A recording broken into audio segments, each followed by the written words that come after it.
रेखा पटेल का सहायक विकास विस्तार अधिकारी के पद के लिए चयन, घर की जिम्मेदारी और बच्चों का साथ होने के बाद भी रेखा ने अर्जित की सफलता।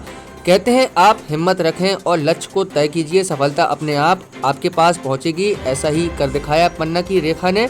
घर के कार्य, बच्चों के साथ होने के बाद भी पढ़ाई की और सफलता अर्जित की।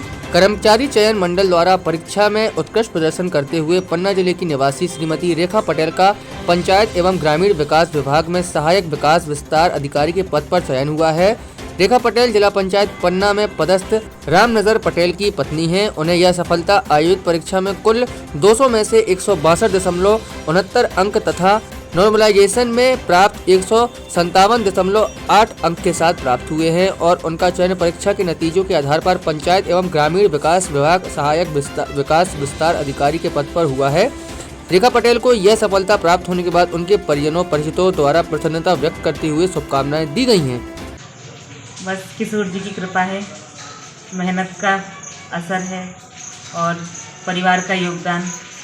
बस जैसे सबको लगेगा वैसे मुझे भी बहुत अच्छा लग रहा है। कौन से पद में चयनित हुई हैं आप? सहायक विकास विस्तार अधिकारी। कितनी मेहनत की आपने पढ़ाई में? मेहनत मतलब एक दिन की मेहनत तो असर लाती नहीं है। मेरी शादी बहुत जल्दी हो गई थी, मतलब 18 साल में मेरी शादी हो गई थी। फिर हस्बैंड का सहयोग बहुत अच्छा रहा है, उनने ग्रेजुएशन कराई। उसके बाद मेरा बच्चा भी है। उसके बाद मैंने पढ़ाई अपनी कंटिन्यू रखी और फिर इंदौर भी पढ़ने गई 21-22 में। फिर वहीं से मुझे बहुत ज़्यादा योगदान मिला पढ़ने के लिए और बस अपनी पढ़ाई जारी रखी। और इस बार जैसे वैकेंसी निकली डाला पेपर और फिर बचपन से देखो माँ बाप का सपोर्ट तो है। मेरी भाभी भी ऐसा ही है, मतलब शादी हुई तो उनने बहुत मतलब देखा कि हाँ भाई आप में बहुत क्वालिटी है, आप कर सकते। जब आप अभी मैरिड लाइफ में रह के इतना पढ़ सकते हो तो अगर आप पूरा टाइम दोगे तो आप मतलब बहुत अच्छा कर सकते। तो बस बहुत अच्छा लग रहा है। बस मतलब जिस चीज़ की एक वो रहती ना कि अपने पैरों में खड़े हो जाएं, वो आज मुझे मिल गया। जो मेरे जैसी गृहिणी हैं, मतलब घर पे रह के तैयारी कर रही हैं, मैं उनके लिए और सारे बच्चों के लिए 2 लाइन बोलना चाहूँगी।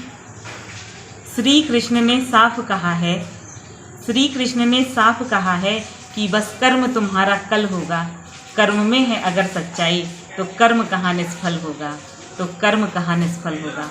जैसे कि मेहनत की बात आई, जैसे लोहा जितना तपता है उतनी ही ताकत भरता है। सोने को जितनी आग लगे उतना प्रखर चमकता है।